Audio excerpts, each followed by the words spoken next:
नमस्ते।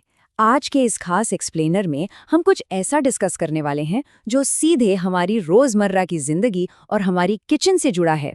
आज हम खाने से जुड़े उन मिथकों को तोड़ेंगे जिन्हें अक्सर हम बिना सोचे समझे सच मान लेते हैं, और साथ ही ये भी देखेंगे कि कैसे फूड केमिस्ट्री के दिलचस्प विज्ञान का इस्तेमाल करके अपने रोज के खाने को और भी ज्यादा हेल्दी और शानदार बनाया जा सकता है। तो सबसे पहला और शायद सबसे चौंकाने वाला सवाल, क्या हम अनजाने में ही अपनी सदियों पुरानी और अच्छी नियत वाली खाना पकाने की आदतों से खाने का सारा न्यूट्रिशन ही खत्म कर रहे हैं?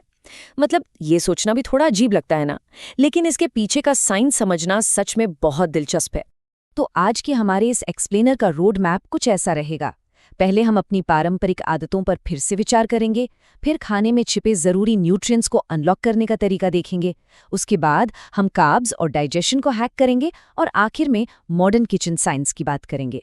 तो चलिए बिना देरी किए पहले सेक्शन से शुरू करते हैं, अपनी पारंपरिक खाने की आदतों पर एक नई नज़र डालना।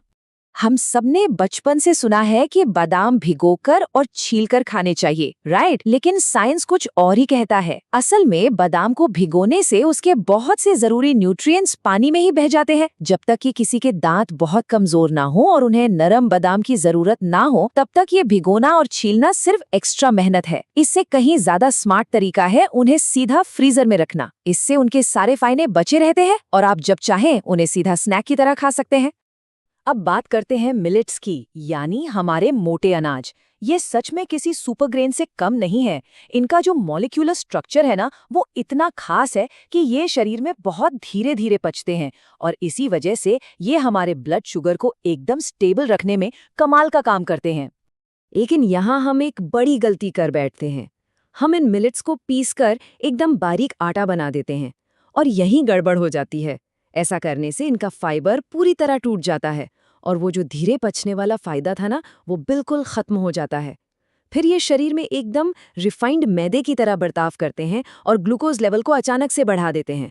इसलिए अगर मिलेट्स का असली फायदा चाहिए तो उन्हें साबुत या थोड़ा दरदरा ही इस्तेमाल करना चाहिए। यहाँ से हम अपने दूसरे सेक्शन की तरफ बढ़ते हैं, जो है हमारे खाने में छिपे हुए वाइटल न्यूट्रिएंट्स को अनलॉक करना। बात सिर्फ खाना खाने की नहीं है, बल्कि उसका पूरा फायदा उठाने की है। यहीं पर एक बहुत ही इम्पॉर्टेंट कॉन्सेप्ट आता है, बायो अवेलेबिलिटी। आसान भाषा में समझें तो मुद्दा ये नहीं है कि हम प्लेट में क्या रख कर खा रहे हैं, बल्कि असली मुद्दा ये है कि हमारा शरीर उस खाने में से कितना हिस्सा सच में एब्जॉर्ब कर पा रहा है। उदाहरण के लिए, पौधों से मिलने वाले आयरन को हमारा शरीर आसानी से नहीं सोख पाता, लेकिन यहाँ आप अपनी बायोलॉजी को हैक कर सकते हैं। बस अपनी दाल या पालक में थोड़ा सा नींबू या आंवला निचोड़ लीजिए। ये जो विटामिन सी है ना, ये आयरन के एब्जॉर्प्शन को एकदम से बढ़ा देता है। और हाँ, एक और बात, खाना खाने के तुरंत बाद चाय पीने से बिल्कुल बचना चाहिए, क्योंकि चाय में मौजूद टैनिन इस आयरन को सोखने से पूरी तरह रोक देते हैं। अब जरा प्रोटीन की बात कर लेते हैं। अक्सर कई लोग अंडों को मांसाहारी मानकर उनसे दूर रहते हैं, लेकिन क्या आपको पता है कि सुपरमार्केट वाले अंडे पूरी तरह से अनफर्टिलाइज्ड होते हैं, यानी उनसे कभी चूजे नहीं निकल सकते। और सबसे बड़ी बात, पके हुए अंडों का प्रोटीन अब्जॉर्प्शन स्कोर लगभग 100% होता है। मतलब शरीर उसका पूरा का पूरा प्रोटीन इस्तेमाल कर लेता है। ये बढ़ती उम्र में मसल्स के लिए एक बेहतरीन हैक है। इसके अलावा रोजमर्रा की डाइट में प्रोटीन बढ़ाने का एक और शानदार तरीका है। बस अपनी रोटी के आटे में या डोसे के बैटर में थोड़ा सा बिना फ्लेवर वाला प्रोटीन पाउडर या फिर कद्दूकस किया हुआ पनीर या टोफू मिला दीजिए। इससे आपका रूटीन भी नहीं बदलेगा और पूरा न्यूट्रिशन भी मिल जाएगा। अच्छा, क्या आपने कभी सोचा है कि हम अपने खाने में तड़का क्यों लगाते हैं? ये सिर्फ खुशबू या स्वाद के लिए नहीं है, बल्कि ये एक बहुत ही ब्रिलियंट साइंटिफिक तरीका है। जब हम तेल या घी को गर्म करके उसमें जीरा या राई जैसे मसाले डालते हैं, तो वो गर्मी मसालों के अंदर छिपे हुए एंटीऑक्सीडेंट्स और मेडिसिनल कंपाउंड्स को बाहर निकालती है। ऐसा इसलिए होता है क्योंकि मसालों के अंदर जो औषधीय गुण होते हैं ना, वो पानी में नहीं बल्कि फैट यानी तेल में घुलनशील होते हैं। अगर हम उन्हें सीधे पानी में डाल देंगे तो शरीर को उनका कोई खास फायदा नहीं मिलेगा। इसीलिए गरम तेल का इस्तेमाल करना इन मसालों से मैक्सिमम फायदा निकालने का एकदम परफेक्ट साइंटिफिक टूल है। अब आते हैं तीसरे सेक्शन पर, जहां हम कार्ब्स और डाइजेशन को हैक करने के कुछ कमाल के तरीके सीखेंगे। यहाँ एक बहुत ही दिलचस्प टर्म है, रेजिस्टेंट स्टार्च।